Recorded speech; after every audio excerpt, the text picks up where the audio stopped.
एक राजा दुष्ट प्रकृति का था। दक्षिण भारत गोदावरी तट की घटना है अनिरुद्धाचार्य जी। वो महात्मा गोदावरी के तट पर रहते थे और वो नगर में जाते थे भिक्षा लेने के लिए। उनका नियम था जो कोई मनुष्य सामने आ जाए उसी को नारायण कहकर भिक्षा मांगते थे। परमहंस महात्मा थे, जो मिल जाए।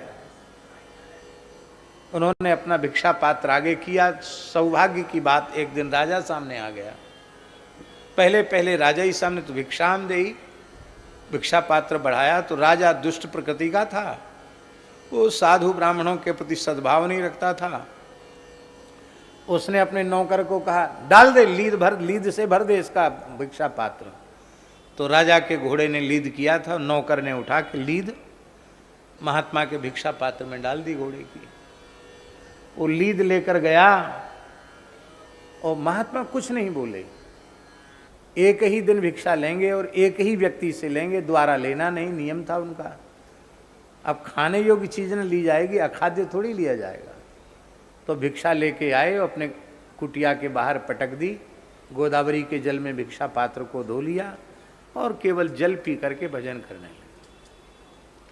कुछ काल पश्चात राजा जंगल में शिकार खेलने गया तो राजा ने देखा कि वहां एक घोड़े की लीद का पहाड़ लगा हुआ है। पहाड़।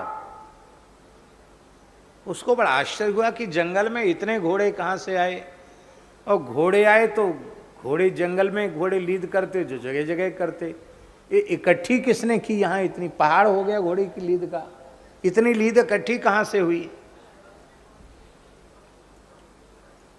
एक कुटिया दिखाई पड़ी, चले महात्मा से पूछें। वो भूल गया था कि वही महात्मा है।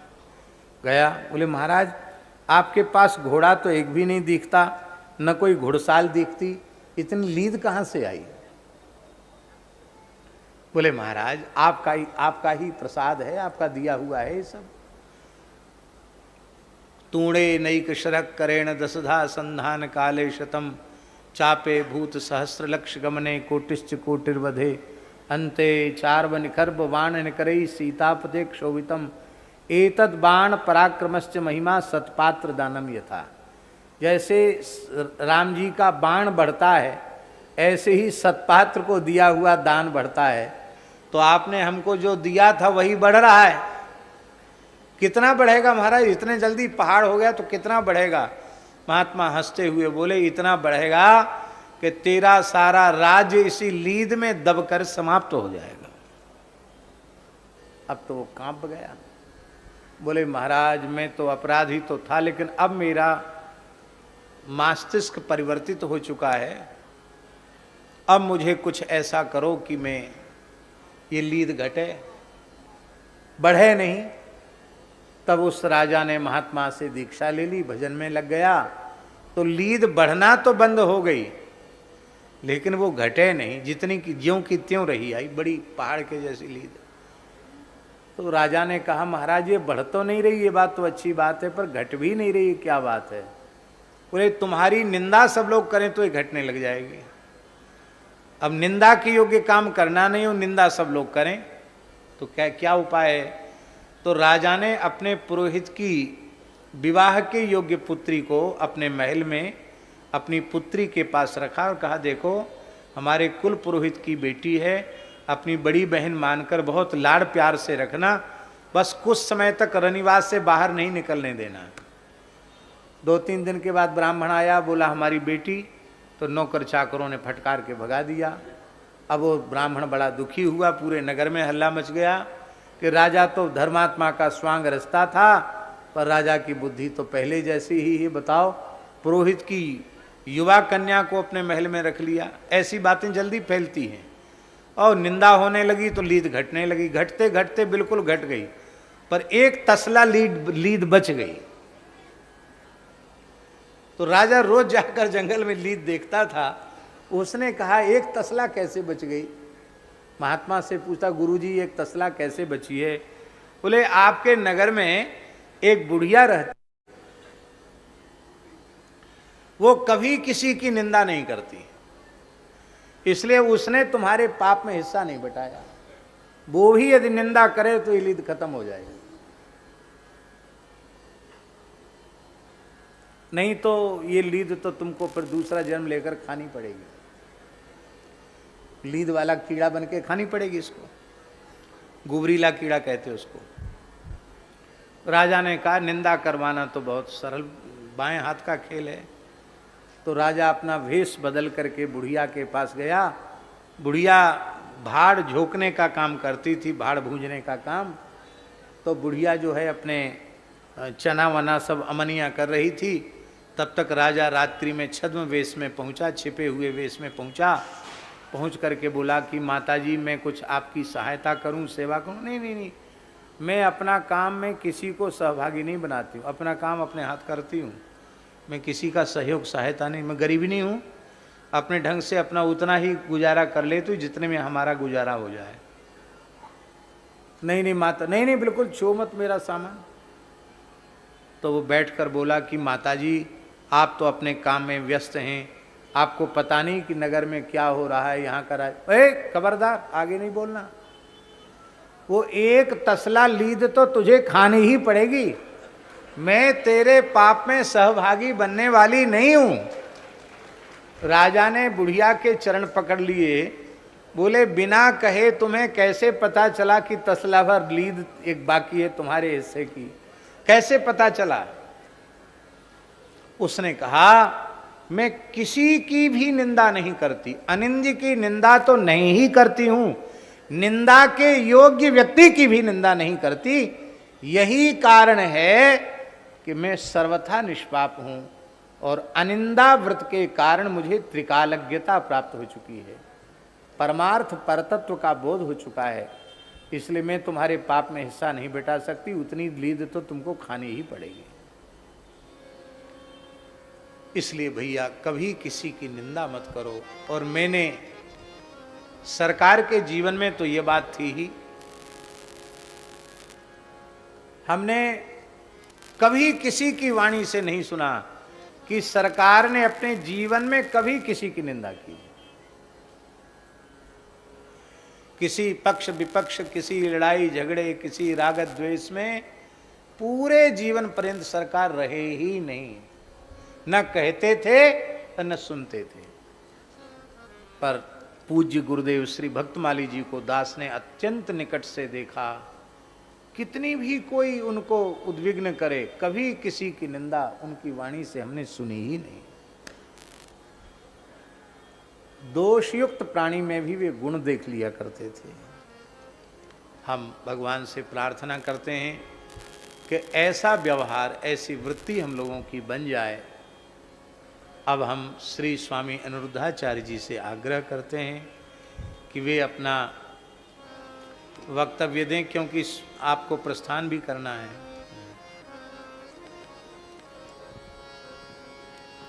बोलिए सद्गुरुदेव भगवान की, श्री अयोध्या धाम की, संत भगवान की। परम पूज्य गुरु जी के चरणों में दास का कोटि कोटि नमन। आपकी वाणी सुनकर के हर व्यक्ति पवित्र ही होता है। और कितनी अच्छी बात गुरु जी ने अभी कही कि यदि कोई निंदा करे तो परेशान होने की ज़रूरत नहीं, हमारे पाप ही घटेंगे। हम ईश्वर की संपत्ति हैं, इसलिए बच्चे किसके हैं? भगवान के। कभी सपने में ये भाव ना आने पावे कि हमारा है, केवल भगवान हमारे हैं, ये भाव रहे। बहुत ज़्यादा क्या कहना। गुरु जी के चरणों में दास का कोटि कोटि नमन। हम तो गुरुजनों से सीखते हैं और गुरुजनों की सेवा में भगवान से यही प्रार्थना करते हैं कि बस ऐसे महापुरुषों की सेवा में, संतों की सेवा में जीवन व्यतीत हो। पूज्य आचार्य चरणों में दास का कोटि कोटि दंडवत प्रणाम। वाह। पूज्य गुरु जी वृंदावन पधारे थे, आपका दर्शन हुआ था। आज आपका दर्शन करके दास कृतार्थ हो रहा है। पूज्य गुरु जी के दर्शन चरण वंदन। वस्तुतः जिन पूज्य गुरु जी का स्मरण हमारे श्री अनिरुद्धाचार्य जी ने कराया, पूज्य गुरु जी उसी भाव में निरंतर डूबे रहते थे। परम पूज्य श्री गिरिराज जी गुरु जी उसी भाव में डूबे रहते थे। और इसी भाव को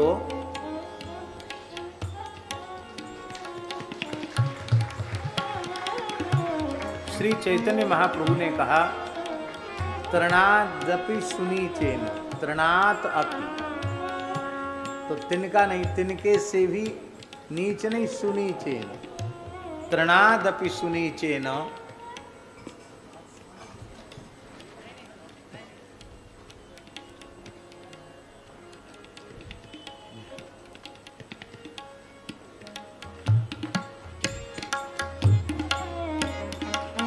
तिनका क्यों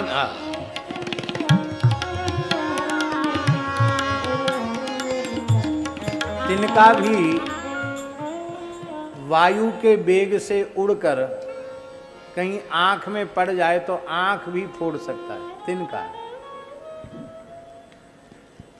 उड़ के आंख में चला जाए, ऐसे मर्म स्थान में चुभ जाए तो तृण से आंख तक फूट सकती है, पर वैष्णव तृण से भी अधिक छोटा है। वो इसका अर्थ है कि तिनके से भले ही किसी का अनिष्ट हो जाए, पर सच्चा साधु, सच्चा वैष्णव वह है जिससे सबकी भलाई होती हो, कभी किसी का अनिष्ट न हो।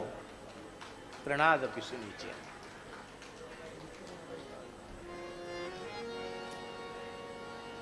निंद्य कर्म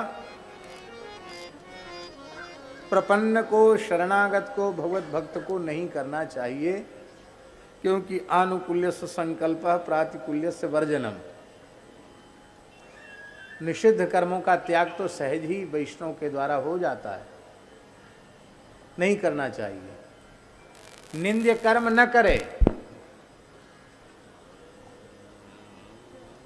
किंतु फिर भी कोई सहज निंदा में प्रवृत्त व्यक्ति यदि भगवत भक्ति की, वैष्णव की, साधक की निंदा करने लग जाए तो उससे कभी क्षुब्ध नहीं होना चाहिए, उससे कभी दुखी नहीं होना चाहिए। ये समझना चाहिए कि भगवान ने ही कृपा करके इस निंदक को भेजा है। किसी नीतिकार ने महाराज जी कहा है, निंदकाः शूकराश्चैव सफला निर्मिता हरे। परमात्मा की सृष्टि में सफल सृष्टि दो की ही है, एक सुअर की और एक निंदक की। सुअर क्या करता है? ग्रामम शुद्धयन्ति शूकरा, बाहर कोई गंदगी कर देता है, सुअर साफ कर देता है। और ये निंदा करने वाले लोग ये भी सब दोष चफाचट कर जाते हैं, निंदा रूपी मल का भक्षण कर जाते हैं। इसलिए निंदक को भी शूकर ही कहा गया। और वो शूकर तो बाह्य मल को धोते हैं, सब समाप्त करते हैं, ये तो भीतरी मल को समाप्त कर देते हैं। इसलिए शूकरों से भी ज्यादा उपकारी है। और कहीं नीतिकारों ने कहा है कि संसार में सबसे अधिक उपकार करने वाली माता है, पर हमको तो विचार करने पर लगता है कि माता से भी अधिक उपकारी ये निंदक हैं। माता से अधिक उपकारी क्यों हैं? बोले माता अपने बालक के मलमूत्र को हाथ से साफ करती है, और निंदकाह जिह्वया मलम, निंदकाह जिह्वया मलम, माता तो अपने बच्चे के मलमूत्र को हाथ से साफ करती है, और निंदक तो जीभ से साफ करते हैं। तो भैया जीभ से साफ, हाथ से साफ करने वाले की अपेक्षा जीभ से साफ करने वाला ज्यादा प्रशंसनीय है। निंदक नीरे राखिए आंगन कुटी छवाए, बिन पानी सावन बिना निर्मल करे सुभाए।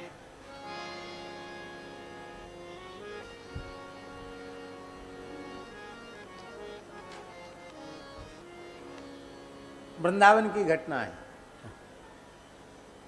6 बज गए, घड़ी सही है।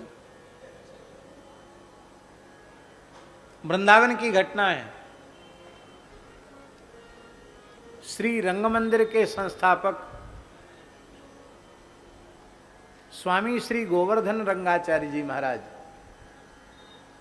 जिन्होंने वृंदावन में रंग मंदिर की स्थापना की, जो उत्तर भारत का, मध्योत्तर भारत का, दक्षिण शैली का आगम विधि से बना हुआ सबसे विशाल मंदिर है,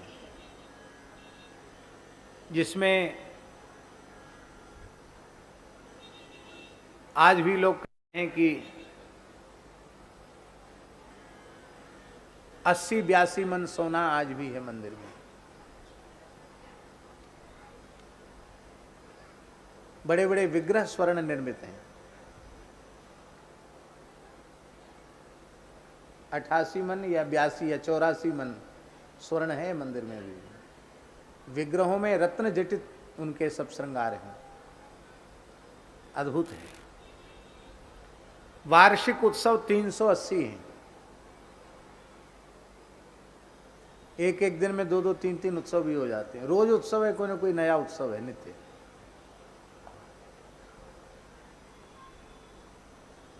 तो वहाँ ब्रह्मोत्सव होता है चैत्र कृष्ण पक्ष में। भगवान की सवारी बगीचे तक जाती है, रंग मंदिर बगीचे तक, फिर वहाँ से लौट के आती है। तो वहाँ जितनी देर भगवान बगीचे में विराजते हैं उतनी देर वहाँ कुछ शास्त्र चर्चा होती है। बड़े बड़े पंडित होते हैं और कुछ न कुछ भगवान को रिझाने के लिए शास्त्र की चर्चा करते हैं। कभी काव्य गोष्ठी भी होती है, संस्कृत में ही सब होता है। दास ने भी कई बार उसमें भाग लिया। भाग के लिए कोई पंडिताई थोड़ी है। गुरुजी जो रटा देते थे कि तुमको इस पक्ष पर बोलना है, तुमको इस पक्ष में बोलना है। कभी निजंत अणिजंत को लेके, कभी तद्धित को लेके, कभी कृदंत को लेके, कोई एक विषय बता देते थे, उसको रटा देते थे। वो एक हमको बोलना है। एक जगन्नाथाचार्य जी थे, वो बोलते थे। कभी कोई साहित्य विषय, कभी व्याकरण विषय, कभी न्याय विषय, ऐसे होता। तो श्री गोवर्धन रंगाचार्य जी के समय में एक महापंडित श्री केशवाचार्य जी नाम के परम विद्वान व्यक्ति आए। वो आशु कवित्व संपन्न थे, बहुत सुंदर रचना वो करते थे। तो उन्होंने श्री रंगाचार्य जी की स्तुति में अलग अलग छंदों में कई श्लोक लगातार बनाते चले गए। तो श्री रंगाचार्य जी भी परम विद्वान थे, वो बैठते थे। पर उन्होंने देखा कि ये तो मेरी ही स्तुति कर रहे हैं, तो वो उठ के चले गए और भगवान की किसी सेवा में लग गए। इतने बड़े विद्वान थे केशवाचार्य जी की, उनकी बात सुनने के लिए बड़े बड़े पंडित विद्वान सब बहुत आश्चर्यचकित होकर सुन रहे थे, बड़ा आनंद का अनुभव कर रहे थे। लेकिन केशवाचार्य जी बड़े दुखी हो गए कि जिनकी प्रशंसा में मैंने श्लोक लिखे, उन्होंने ठीक से मेरा एक श्लोक भी नहीं सुना। लिखित उनका है ना एक वाक्य भरथरी जी का, अरसिकेशु काव्य निवेदनम शिरसि मालिक मालिक मालिक। अरसिकों के बीच में हमें अपने काव्य का निवेदन न करना पड़े। महाअरसिक है ये। अरे कुछ नहीं होता तो कम से कम ये तो कहते कि आपकी रचना बहुत उत्कृष्ट कोटि की है, कुछ तो थे। अब भगवान की सवारी लौट करके रंग मंदिर आई। केशवाचार्य जी भी साथ ही साथ आए।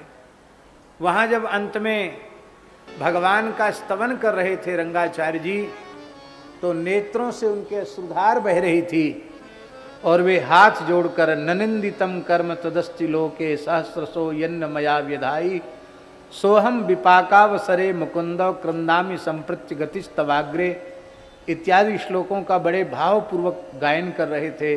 उस समय उनके नेत्रों से श्रुधार बह रही थी। उसी समय केशव नाम के विद्वान चिल्लाकर बोल पड़े, प्रभो ये जो कुछ बोल रहे हैं ये बात बिल्कुल सही है, ये ऐसा ही है, इससे भी गया बीता व्यक्ति है ये, हमने प्रत्यक्ष अनुभव किया है। मेरे वैदिष्ट का इसने तनिक भी आदर नहीं किया। इतना सुनते ही श्री रंगाचार्य स्वामी ने अपना स्वर्ण सूत्र जो कंठ में पड़ा था पंडित जी को पहना दिया, भगवान की विशिष्ट प्रसादी माला दी और कहा, भगवान अब तक मैं जो कुछ कह रहा था कोई बढ़िया गवाह नहीं मिला था, साक्षी नहीं मिला था, इसलिए आप हमारी दैन्य विज्ञप्ति को स्वीकार नहीं कर रहे थे, पर आज एक पढ़ा लिखा गवाह मिल गया है। अब तो इस दीनहीन पर कृपा कीजिए। उनके इस अपूर्व दैन्य को देख करके वे विद्वान पंडित केशवाचार्य रंगाचार्य जी के ही शिष्य हो गए। ऐसी एक घटना प्रसिद्ध है। इसलिए निंदकों से घबराना नहीं। एक पद गा करके हम पूरा कर देंगे। साधो निंदक मित्र हमारा, साधो निंदक मित्र हमारा, साधो निंदक मित्र हमारा, साधो निंदक मित्र हमारा, निंदक को नियरे ही राखो, निंदक को नियरे ही राखो, होन न देहूं नियारा, होन न देहूं नियारा, साधो निंदक मित्र हमारा, साधो निंदक मित्र हमारा, पाछे निंदा करियघ धोवे, पाछे निंदा करियघ धोवे, सुनि मन मिटे विकारा, सुनि मन मिटे विकारा, जैसे सोना तापी अग्नि में, जैसे सोना तापी अग्नि में, निर्मल करे सुनारा, निर्मल करे सुनारा, साधो निंदक मित्र हमारा, साधो निंदक मित्र हमारा।